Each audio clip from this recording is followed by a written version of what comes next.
नमस्कार, knocking-news.com में आपका स्वागत है। मैं हूं गिरजेश वशिष्ठ। आज फिर छुट्टी लेना चाहता था, आज फिर खबर आ गई। कभी कभी खबरें इतनी आ जाती हैं कि आपको कुछ करना ही पड़ता। अब जो मैं आज आपको बताने जा रहा हूं ये आपको किसी ने नहीं बताया। बात करेंगे इजराइल और हिजबुल्लाह के बीच कथित समझौते की। इस समझौते का मतलब क्या है, इस समझौते की असलियत क्या है, यह समझौता है या तमाशा है या कत्ले आम की इजाजत है। इस समझौते को करके बाइडेन ने कौन सी बुद्धि लगाई है। नेतन्याहू खुशी खुशी क्यों तैयार हो गए और यह समझौता भी हुआ भी है कि नहीं हुआ है। इसमें हिजबुल्लाह कितनी भूमिका है उसकी और कितना वो राजी है, इस सब पे बात करेंगे और इसका थ्रेडवेयर एनालिसिस करेंगे। कहीं मत जाइए, चैनल को सब्सक्राइब कर लीजिए, मैं भी हाजिर होता हूं।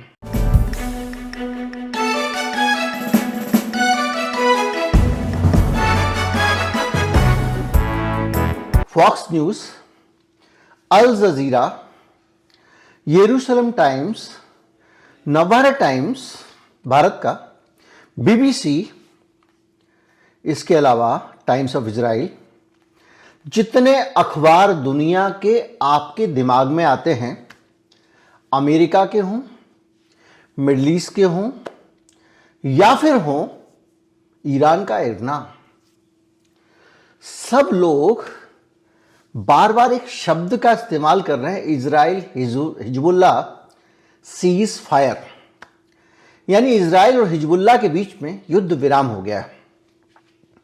यह हेडलाइन सब जगह लगी हुई है, भारत के अखबारों में, विदेशी अखबारों में। और इस खबर पे, इस तथाकथित युद्ध विराम पे दुनिया भर से बाइडेन की, तो यह बताया जा रहा है कि बाइडेन ने ही यह समझौता कराया है, तो उनकी प्रतिक्रिया तो आनी है। भारत के विदेश मंत्री ने भी प्रसन्नता जताई है। पूरी दुनिया कह रही है इससे शांति का मार्ग प्रशस्त हो जाएगा। सब लोग का कहना है कि यह जो समझौता हुआ है इससे पूरी दुनिया बदलने वाली है और इससे कम से कम खून खराबा खत्म हो जाएगा, कत्लो गारत खत्म हो जाएगा। तो ये समझौता हुआ क्यों, कैसे हुआ, अचानक हुआ, कैसे इजराइल की कैबिनेट में 10 के मुकाबले 1 से पास हो गया, कैसे नेतन्याहू अचानक खुशी खुशी इसके लिए तैयार हो गए। इसको अगर आप थोड़ा गहराई से समझें तो आपको समझ में आएगा कि ये समझौता नहीं है, ये है लाइसेंस टू किल। जी हां, लाइसेंस टू किल। हिजबुल्लाह के लड़ाकों को मार डालने की खुली छूट एक ऐसे इजराइल को जिसके हाथ में आज की तारीख में इतने हथियार भी नहीं हैं कि वो हिजबुल्लाह से लड़ ले, तो 6 महीने का टाइम दे दिया गया है कि इसको आप इकट्ठे कर लो। अब समझते हैं कि ऐसा मैं क्यों कह रहा हूं, ऐसा मुझे क्यों लगता है कि ये लाइसेंस टू किल है। इस पे हम डिटेल में जाते हैं। तो बात वहीं से शुरू करते हैं। समझौता किस किस के बीच में हुआ है। इजराइल और हिजबुल्लाह के बीच में हुआ है। तो हिजबुल्लाह ने क्या कहा समझौते पे, हिजबुल्लाह का कहां दस्तखत है, हिजबुल्लाह की तरफ से क्या कोई बयान आया है, क्या हिजबुल्लाह ने इस पे सहमति दी है और इस पे दस्तखत किसके हुए हैं, तो दस्तखत भी हिजबुल्लाह के नहीं हुए हैं। तो फिर इजराइल और हिजबुल्लाह का समझौता कैसे हो गया। यह समझौता तो बाइडेन और नेतन्याहू के बीच में हुआ है और उन्होंने ऐलान कर दिया कि समझौता हो गया है। ये मैं अपने मन से नहीं कह रहा हूं, साफ साफ दिखाई दे रहा है। और इस पूरे समझौते के बाद में एक पूरा वातावरण बनाया जा रहा है, किस तरह से लोग लगातार दक्षिण जो आपका लिबनान है उसकी तरफ आने शुरू हो गए, जो पलायन कर गए थे। 6 महीने में इजराइल अपनी सेनाओं को वापस ले लेगा, ये कर लेगा, वो कर लेगा, तमाम सारी बातें, एक तस्वीर है सामने। अब जब मैं आपसे ये कह रहा हूं ना, मैं कितना जोखिम लेके ये बात कह रहा हूं, इसकी आप कल्पना कर सकते हैं। जब पूरी दुनिया का मीडिया एक बात कह रहा है और मैं कह रहा हूं कि मैं ये नहीं कहूंगा कि मीडिया बिक गया है, प्रोपेगेंडा का शिकार हो गया है, मैं ये कहूँगा कि मीडिया इस पॉइंट को कैसे चूक रहा है, अपने आप में बड़ा सवाल है। और ये वो पॉइंट है जो मीडिया के ही उठाने का था और किसी और के उठाने का नहीं था। इसको समझने के लिए आपको पहले ये समझना पड़ेगा कि ये क्या है और समझौते की शर्तें क्या हैं और कैसे अचानक हो गया। खुद नेतन्याहू ने यह स्वीकार किया है कि अब उनके पास उतने हथियार नहीं बचे हैं कि वो हिजबुल्लाह से लड़ सकें। हिजबुल्लाह ने जहां चाहा इजराइल में वहां घुस के मारा। इजराइल के प्रधानमंत्री के घर पे 2 बार फोड़ दिया, एक बार फ्लेयर बम और एक बार तो उनकी खिड़की पे जाके ड्रोन मार दिया। उनके गुप्त ठिकानों पे, उनके उस एयरपोर्ट पे जहां से वो गाजा के लिए उड़ानें भरते थे और बहुत सारी जगहों पे लगातार हिजबुल्लाह हमले कर रहा था। इनके आयरन डोम जितने ड्रामे थे वो सारे घुटनों पे खड़े हुए थे। यानी हिजबुल्लाह पूरी तरह से बिन बिन सिचुएशन में था। उसके पास बहुत सारे हथियार थे और उसने अभी तक अपनी ताकत का पूरा उपयोग किया, 10% उपयोग भी नहीं किया था। एक बार भी जितने एक साथ रॉकेट वो छोड़ सकता है उसका 10% भी उसने नहीं छोड़ा। यानी वो इक्का दुक्का ही हमले कर रहा था। इस बीच में जो आदमी लगातार जीत रहा है वो समझौता कर लेगा, और समझौता कैसा, इसको भी हम समझते हैं। इस समझौते में ये माया गया है कि लगातार इजराइल को डर लग रहा था क्योंकि ईरान के साथ में उसका तनाव बढ़ता जा रहा था और ईरान बहुत ज़्यादा पावरफुल है। लेकिन मैंने आपको बताया था कि ईरान कुछ नहीं करने वाला है। ईरान इजराइल प्रेम से लड़ते हैं, नूरा कुश्ती टाइप। वरना इतने दिनों में तो अगर ईरान के ठिकानों पे ये करके आया था, ईरान ने तो उसकी कच्चम कच्च कर दी होती है। लेकिन ये समझौता समझने के लिए आपको देखना पड़ेगा कि गोला बारूद की कमी हो गई थी इजराइल के पास, और इसका उद्देश्य जो है वो ये है कि हम किसी तरह से हिजबुल्लाह को अलग थलग कर दें। अब जिससे समझौता कर रहे हो उसको अलग थलग कैसे करोगे, तो आपको समझना पड़ेगा कि समझौते की शर्तें क्या हैं। पहली शर्त है कि दक्षिणी लेबनान से इजरायली सेनाएं वापस आ जाएंगी। ये तो नेतन्याहू पहले ही कह रहे थे कि हम सेनाएं अपनी वापस ले लेंगे, हम तो वापस करना चाहते हैं। पर नेतन्याहू की एक शर्त थी कि दक्षिणी लेबनान से हिजबुल्लाह को हटा लिया जाए और लेबनान की आर्मी वहां खड़ी हो। यानी इजराइल के बॉर्डर पे हिजबुल्लाह हट जाए, लेबनान और इजराइल आमने सामने हो, बीच में एक बफर जोन हो, और लेबनान की सेना के 5000 सैनिकों को तैनात करने की एक शर्त है। उसके बाद इजराइल वहां से हट जाएगा। यानी जो कुछ नेतन्याहू चाहते थे वो समझौता हो गया और हिजबुल्लाह ने इस पर साइन कर दिया। हिजबुल्लाह के बीच समझौता हुआ, ये सुन के तो यही लगता है ना।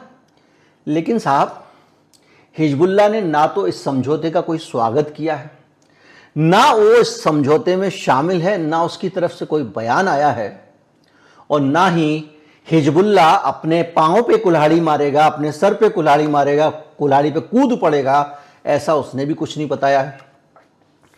पांव पे कुल्हाड़ी की बात मैं क्यों कह रहा हूं, देखिए हिजबुल्लाह कौन सी ताकत है इसको आपको समझना पड़ेगा।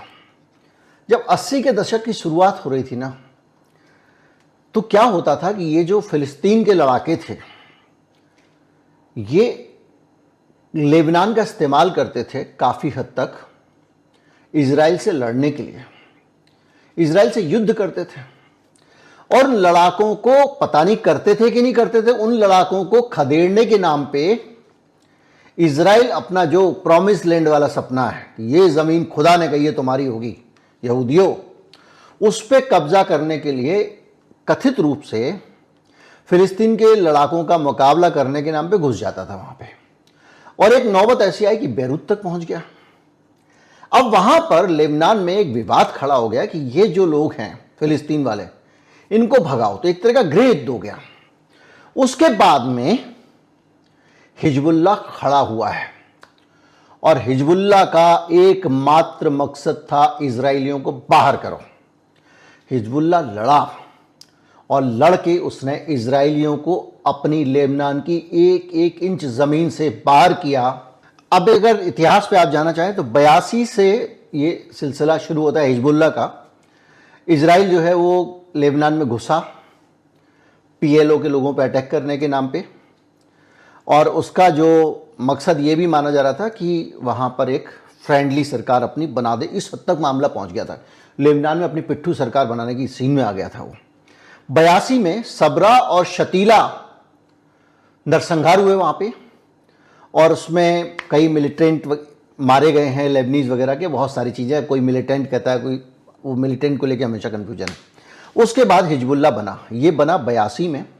83 में और अमेरिकी और फ्रेंच जो तथा कथित वहाँ पर शांति सेना थी उसके ऊपर हमला हुआ, और जिसमें 300 से ज़्यादा सैनिक मारे गए।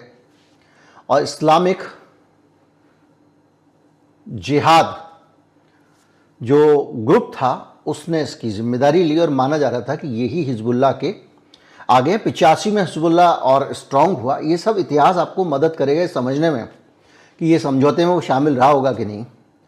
और उसके बाद में इजरायली ट्रुप को 85 में उसने पीछे हटने पर मजबूर कर दिया, और एक प्रॉक्सी फोर्स बनाई, साउथ लिबरेशन आर्मी। ये हिजबुल्लाह का पुराना नाम बताया जाता है। 1992 में उसने अपना नाम बदला और हिजबुल्लाह नाम रखा। हिजबुल्लाह मतलब भगवान का दल, भगवान की पार्टी, अल्लाह का हिज्ब। और उसने जो है बाकायदा वहाँ की असेंबली में 128 के करीब सीटें जीती। अब उसकी दो विंग हैं, एक है जो मिलिशिया है, दूसरी है पॉलिटिकल विंग। अब ये सारा का सारा इतिहास है, और इसके बाद में इनका एक समझौता हो गया था। उसमें भैया इजराइल ने कहा कि हम नहीं घुसेंगे तुम्हारे अंदर वगैरह वगैरह, और तब से वहाँ पे जो हिस्सा है इजराइल की सीमा वाला दक्षिणी लेबनान, वहाँ पे हिजबुल्लाह जमा हुआ था। अब इस समझौते में अचानक हिजबुल्लाह का समझौता है, हिजबुल्लाह इजराइल यही छाप रहा है मीडिया, और उसमें वो कह रहा है कि हम हट जाएंगे यहाँ से। वो हिजबुल्लाह जिसने इस बार उस समझौते के बावजूद इजराइल पे एक के बाद एक हमले किए, और इसलिए हमले किए क्योंकि गाजा में जिस तरह का नरसंहार हो रहा है, जिस तरह का कत्लेआम हो रहा है, मजलूमों के ऊपर आग बरसाई जा रही है, मौत बरसाई जा रही है, बीमारों को इलाज नहीं मिलने दिया जा रहा, भूखों को खाना नहीं मिलने दिया जा रहा है, पानी नहीं मिल पा रहा है, उसका उसने विरोध किया था। अब हिजबुल्लाह जो जीत रहा है पूरा का पूरा जंग, अब हिजबुल्लाह जिसने इजराइल के दांत खट्टे कर दिए, उस इजराइल के जिसके हथियार खत्म हो गए हैं, और उसके साथ में वो समझौता कर लेगा कि गाजा वाले मरते हैं तो मरे। क्या आप इसकी कल्पना कर सकते हैं? तो क्या ये पूरी दुनिया में जो झूठ है क्या? जी हां, झूठ है। क्योंकि हिजबुल्लाह जो है वो इस समझौते में शामिल नहीं है। समझौता जिसने साइन किया है वो आदमी है नजीब मिकाती। अब ये कौन है? जिन लोगों को नहीं पता, बाकी तो लोग जानने वाले जानते हैं। नजीब मिकाती 23 बार प्रधानमंत्री है लेबनान का। अब मिकाती साहब ठहरे धंधेबाज आदमी। मिकाती साहब हैं बिजनेसमैन, बड़े बड़े कारोबार हैं उनके। समझिए कि वो अडानी है वहाँ के। यहाँ अडानी जी जो है वो सीधे राज्य नहीं करते हैं, पॉलिटिकल पार्टियाँ उनके लिए सरकार चलाती हैं। वहाँ मिकाती साहब जो हैं वो खुद सरकार में हैं। उनके अरेबियन कंस्ट्रक्शन कंपनी है उनकी, एसीसी, अबू धाबी में जिसका मुख्यालय है, और इसके साथ साथ ये मिडिल ईस्ट की सबसे बड़ी कंस्ट्रक्शन कंपनी है। इसके अलावा एक टेलीकम्युनिकेशन कंपनी भी है, इन्वेस्टकॉम, और इनके भाई उसको चलाते हैं। ताहा 1982 में फॉर्म की गई। इसके अलावा इन्वेस्टमेंट होल्डिंग कंपनी है एक, उसमें भी जो है वो। इसके अलावा साउथ अफ्रीकन टेलीकम्युनिकेशन एक कंपनी है, उसमें भी वो बराबर के पार्टनर हैं। अब भैया जो लड़ता है ना, वो लड़ता है जिसके पास खोने को कुछ नहीं है। एक बड़े पुराने आईपीएस अधिकारी थे, दिल्ली में थे, अब मनोज लाल उनका नाम था। मनोज लाल से कभी किसी ज़माने में लाल किले की सुरक्षा के दौरान बातचीत चल रही थी वहाँ, और तंबू में हम लोग बैठे हुए थे। 15 अगस्त आने वाला था। उन्होंने बताया कि पुरानी दिल्ली में अब दंगे बंद हो गए हैं। मैंने कहा क्यों? उन्होंने कहा पुरानी दिल्ली में समृद्धि आ गई है, लोगों के पास अब पैसा आ गया है। तो जिन लोगों को अब अपनी प्रॉपर्टी खोने का खतरा होता है वो सब लोग अब समृद्ध हो गए हैं। तो इसलिए अब पत्थर फेंकने से पहले आदमी सोचता है यार मेरी कांच की बिल्डिंग बनी हुई है, इसलिए वहां पे अब हिंदू मुसलमान एडजस्ट करके रह ले रहे हैं। तो जो खोने को कुछ होता है वो वाली सीन किनके साथ है? मिकाती साहब के पास भी है, जो लेबनान के प्रधानमंत्री हैं। और अगर दुनिया का सबसे बुरा टाइप का, खतरनाक टाइप का देश जो है, उसका राष्ट्रपति अगर नेतन्याहू कहे कि भैया ऐसे ऐसे करो, तो मिकाती साहब तुरंत तैयार हो जाएंगे। तो ये समझौता मिकाती साहब जो लेबनान के प्रधानमंत्री हैं और नेतन्याहू जो इजराइल के प्रधानमंत्री, इन्होंने आपस में कर लिया।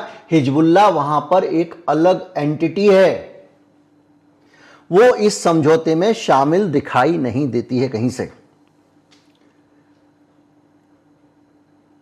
और मिकाती साहब तो पहले ही इस बात से परेशान नजर आते रहे हैं कि भैया मैं इस देश का प्रधानमंत्री हूं, मेरी सेना ना रह के बॉर्डर पे ये हिजबुल्लाह इजराइल से कैसे शिकायत मेरी हिफाजत कर सकता है। लेकिन हिजबुल्लाह एक बड़ी पॉलिटिकल फोर्स है, लेबनान के लोग उसको पसंद करते हैं, वो सीटें जीत के लाती हैं। फिर भी अगर मोदी जी का बस चले और किसी समझौते में कांग्रेस पार्टी को खत्म और खल्लास करने का मौका मिले तो वो कांग्रेस पार्टी के खिलाफ वाली शर्तों का समझौता ही कर लेंगे, जाहिर बात है। और वहां यही हुआ कि मिकाती साहब ने इजराइल से समझौता कर लिया, जिसको पूरी दुनिया कह रही है हिजबुल्लाह इजराइल, हिजबुल्लाह इजराइल समझौता। और 6 महीने के अंदर जो है हिजबुल्लाह वहां से हट जाएगा, ये समझौते का हिस्सा है। तो ये कौन बोल रहा है? मिकाती, जो पहले से ही हटाना चाहता है हिजबुल्लाह को वहां से। इजराइल जो हटाना चाहता है हिजबुल्लाह को वहां से।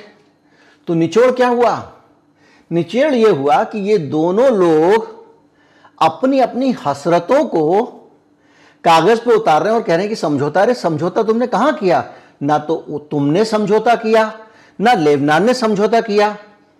और जिस इजराइल की तरफ, जिस हिजबुल्लाह की तरफ से ये पूरा समझौता होने की बात की जा रही है, उस हिजबुल्लाह को तो कहीं आता ही पता नहीं है। अब इसकी हकीकत समझिए, 6 महीने के अंदर अगर इजराइल पे होता है कोई अटैक हिजबुल्लाह की तरफ से, तो इस समझौते के मुताबिक इजराइल को उस पर अटैक करने का अधिकार होगा, आक्रमण करने का अधिकार होगा। यानी लेबनान की सरकार ने हिजबुल्लाह के ऊपर इजराइल के हमले का बॉन्ड लिख के दे दिया। जो मैंने शुरू में कहा था, लाइसेंस टू किल। यानी अब हिजबुल्लाह अगर आपके ऊपर मिसाइल चलाए, समझौते का मतलब यह हुआ कि अब अगर हिजबुल्लाह आपके ऊपर मिसाइल चलाता है तो लेबनान उसके साथ नहीं है, तुम उसको मारो, तुम जाने, तुम्हारा काम जाने। राइट है, ये अधिकार है समझौते के तहत इजराइल को, नेतन्याहू को। तो अब आपको क्या लगता है? अब ये एक ऐसा बीज बोया गया है जिसको आप समझने की कोशिश करें। हिजबुल्लाह की तरफ से निश्चित तौर पे अभी तक वो इसलिए चुप हैं 24 घंटे में कि वो देख रहे हैं कि ये कहानी क्या है, इसके बाद क्या होगा। वहां से कुछ ड्रोन और मिसाइल जाएंगे और जाके इजराइल पे ताबड़तोड़ कर देंगे। मिकाती तू कर ले समझौता, हम नहीं मानते तेरा समझौता। लेकिन अगर मिकाती ने लेबनानी फौजों को इस समझौते के तहत हिजबुल्लाह को कुचलने के लिए पीछे से छोड़ा और इधर से इजराइल ने उस पर अटैक किया, अगर कह रहा हूं, तो आप जानते क्या होगा? लेबनान के 2 हिस्से हो जाएंगे। साउथ लेबनान की टेरिटरी में सबसे ज्यादा पावरफुल पॉलिटिकली भी और मिलिट्री के हिसाब से भी हिजबुल्लाह है। एक अलग देश जैसा बन जाएगा जो इजराइल और लेबनान के बीच में होगा। ये उसके बीज बो दिए गए। और इसके साथ साथ हालात ऐसे हैं कि हिजबुल्लाह चुप भी नहीं बैठ सकता। खुद ही तो चौधरी बन बन के सामने आया था और खुद ही जो है वो अब गाजा वालों को मरने के लिए छोड़ देगा। ये कैसे मुमकिन है हिजबुल्लाह के लिए? भले ही कोई भी कहे। इस बीच में नेतन्याहू तो आपको पता ही है, उनको जो भ्रष्टाचार के मामले में 1 हफ्ते का टाइम अदालत ने और दे दिया, वहाँ अपीयर होना पड़ेगा। इसके अलावा उनकी बीवी ने कह दिया है कि अब वो छोड़ के जा रही है और बेटे के पास रहेगी मियामी में, मौज के साथ में, लग्जरी फ्लैट में अमेरिका में। और नेतन्याहू के खिलाफ इंक्वायरी रिपोर्ट आ गई जिसमें यह बताया गया है कि ये जो गाज़ा वाला हमला हुआ था 7 अक्टूबर वाला, जिसके कारण ये पूरा बवाल फैला है, उसके पीछे भी जिम्मेदार नेतन्याहू है। नेतन्याहू की मुसीबत हथियारों की कमी के चलते उसने एक अजीबोगरीब समझौता कर लिया है और हिजबुल्लाह इस समझौते को मानेगा, इस पे विश्वास करने के सिर्फ 5 या 10% चांसेस हैं। ये वो जानकारियां थी जो फिर आप तक नहीं पहुंचने वाली थी अगर मैं वीडियो नहीं बनाता। नमस्कार, जय हिंद। अपने दोस्तों तक भी पहुंचाइए।